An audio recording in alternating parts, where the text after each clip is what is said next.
વડાપ્રધાન નરેન્દ્રભાઈ મોદીના નેતૃત્વમાં 12 વર્ષ પૂર્ણ થવાના અવસરે ભાવનગર ખાતે વિકસિત ભારત સંકલ્પ સંમેલન યોજાયું હતું. અટલ ઓડિટોરિયમ ખાતે યોજાયેલ સંમેલનનું ઉર્જા મંત્રી કૌશિકભાઈ વેકરિયા અને કૃષિ મંત્રી જીતુભાઈ વાઘાણીના હસ્તે દીપ પ્રાગટ્ય કરી ઉદ્ઘાટન કરાયું હતું.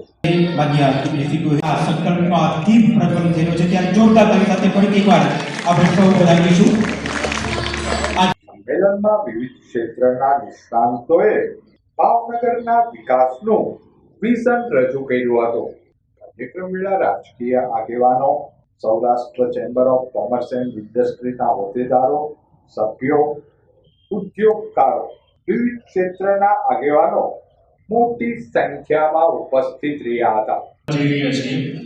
છેલ્લા 12 વર્ષની અંદર ભાવનગરની અંદર જે કાંઈ ફેરફાર થયા છે એની એક યાદી બનાવી છે.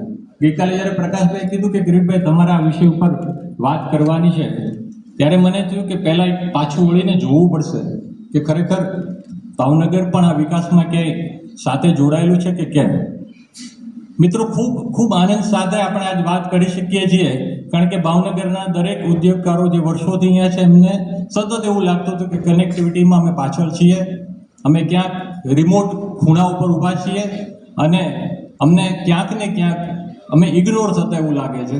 પરંતુ છેલ્લા 12 વર્ષની અંદર જે કાંઈ બન્યું છે ફક્ત એની જ આપણે વાત કરીએ છીએ, પછી આવનારી વાત પછી પણ કરીએ.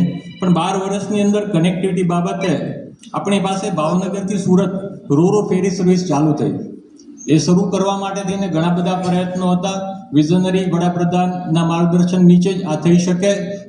નાબૂદી કરી 10 વર્ષ માટે અને કેન્દ્રીય સરકાર દ્વારા અપગ્રેડેશન HKCનું અમલીકરણ કર્યું.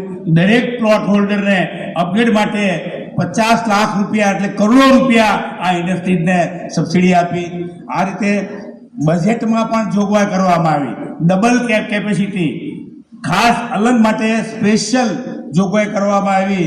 અને આ રીતે બેન્કિંગ સપોર્ટ, અનેક સપોર્ટ જ્યારે કેન્દ્રીય પીઓમાંથી અમને સપોર્ટ મળે છે, ત્યારે આ ઇન્ડસ્ટ્રીઝને વિકાસ માટે જો ડાયરેક્ટ પોતે આપણા વડાપ્રધાન આટલું બધું રસ લઈને કામ કરે છે, તો દરેક ઇન્ડસ્ટ્રીઝ માટે કામ કરે છે. આજે આ અવસરે વિશેષ નથી કેવું કાંઈ, કારણ કે આ સંકલ્પ આજે વિકાસના સંકલ્પની વાત છે. આજે સૌના સાથ અને સૌના વિકાસનો આપણને મોદીજીએ જે મંત્ર આપ્યું છે એને આપણે સાર્થક કરવાનું છે. અને આજે જે આ સંકલ્પ અમારી ઇન્ડસ્ટ્રી સંકલ્પ કરે છે કે આ વિકાસની જે રૂપરેખ જે એમની મોદી સાહેબનો જે સંકલ્પ છે એમને આપણે સૌ સાથ અને સહકાર આપીએ. જ્યોતિગ્રામ યોજના માટેની વાત હોય તો પણ ભલે, કારણ કે પહેલા આપણે જોતા કે વર્ષો પહેલા બીજા રાજ્યોની અંદર જ્યોતિગ્રામ યોજના ક્યાંય નહોતી, પણ નરેન્દ્રભાઈ મોદી જ્યારે આ રાજ્યના મુખ્યમંત્રી હતા ત્યારે પ્રથમ રાજ્ય કોઈ જ્યોતિગ્રામ યોજનામાંથી લાગુ કર્યું હોય તે ગુજરાત રાજ્યની અંદર જ્યોતિગ્રામ યોજના મારફત દરેક લોકોને 24 કલાક વીજળી આપવાનું કામ પણ ભારતીય જનતા પાર્ટીની સરકાર દ્વારા કરવામાં આવ્યું છે. મિત્રો, વિશેષ સમય લેવો નથી, કારણ કે જીતુભાઈને પણ હજી બોલવાનું છે. સમય ઘણો વીતી ગયો. 10:30 કાર્યક્રમ પૂરો કરવાનો હતો, પણ 11:30 થવા આવ્યા છે. હજી અમારા આજથી સાંજ સુધીના અલગ અલગ કાર્યક્રમો પણ રાખવામાં આવ્યા છે. પણ વિકાસની રાજનીતિ સાથે જ્યારે નરેન્દ્રભાઈ મોદી સમગ્ર દેશનું નામ જ્યારે વિશ્વમાં રોશન કર્યું એ આપણા બધા માટે ગૌરવની વાત છે. મિત્રો, આગામી દિવસોમાં હજી નરેન્દ્રભાઈ મોદી સાહેબ દ્વારા જે રીતે ભારત દેશ ઇકોનોમી સાથે જે રીતે આગળ વધી રહ્યું છે, આગામી દિવસોની અંદર ભારત દેશ 1 થી 3 આખા વિશ્વની અંદર 1 થી 3માં ભારત દેશનું નામ હશે. એ પ્રકારે જ્યારે નરેન્દ્રભાઈ મનોમથન જ્યારે મતતા હોય ત્યારે આપણે સૌ એમને ખંભે ખંભો મિલાવીને એમને સહકાર આપવાનો છે. અને ખાસ કરીને નરેન્દ્રભાઈ મોદી સાહેબને આપણે વિશેષ અભિનંદન આપવા પડે. 2000ની સાલમાં જ્યારે શરૂઆત થઈ ત્યારે કંપની એમ્પ્લોય જે હતા એ માત્ર 710 કંપની એમ્પ્લોયથી શરૂઆત થયેલી અમારી, અને 1000+ ઇનડાયરેક્ટ એમ્પ્લોયમેન્ટ હતું.